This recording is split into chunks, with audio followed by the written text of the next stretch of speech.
দৃষ্টি হেফাজত করা খুবই কঠিন হয়ে পড়েছে। দৃষ্টি হেফাজতের কিছু পদ্ধতি বলে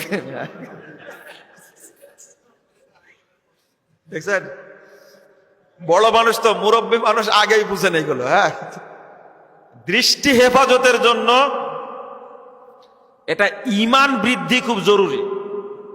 প্রতিদিন কোরআন তেলাওয়াত করেন না? কোরআন তেলাওয়াত জরুরি, প্রতিদিন কোরআন তেলাওয়াত করবেন।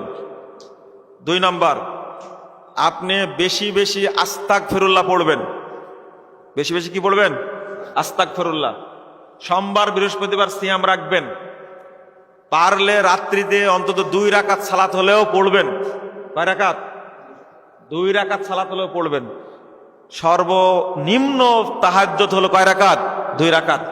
যেটা রাসূল সাল্লাল্লাহু আলাইহি সাল্লাম পড়েছিলেন সব নবীদেরকে নিয়ে বাইতুল মাকদিসে, মনে আছে?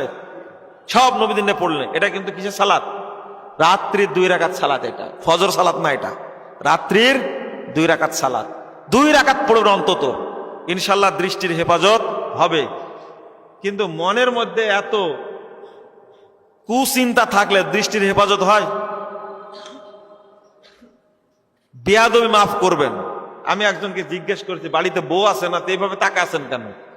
তো বলছে কি জানেন, ও আমার বয়সটা সুন্দর কিনা তাই দেখতেছি। আমি বললাম যে বেয়াদবি মাফ করবেন, বললাম না? এইরকম জাত মানুষের মধ্যে আছে। কত বড় বেয়াদব! কথাটা কি বললো? বাড়িতে বউ আছে, কিন্তু কম্পেয়ার করছে কি, বয়সের তুলনা আছে। আমার বউ সুন্দর না ওর বউ সুন্দর, এর মধ্যে কোনো ঈমান আছে? তওবা তওবা।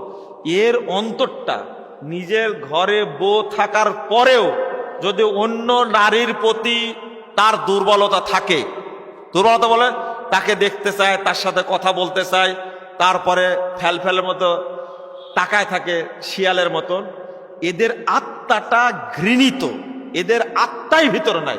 এদের আত্মা কুকুর, শিয়াল, বানরের চেয়েও খারাপ এদের আত্মা। আল্লাহ যেন আমাদেরকে হেদায়েত দান করে। নাউজুবিল্লাহ, আস্তাগফিরুল্লাহ। বাড়িতে বউ থাকার মানুষের দিকে তাকায়।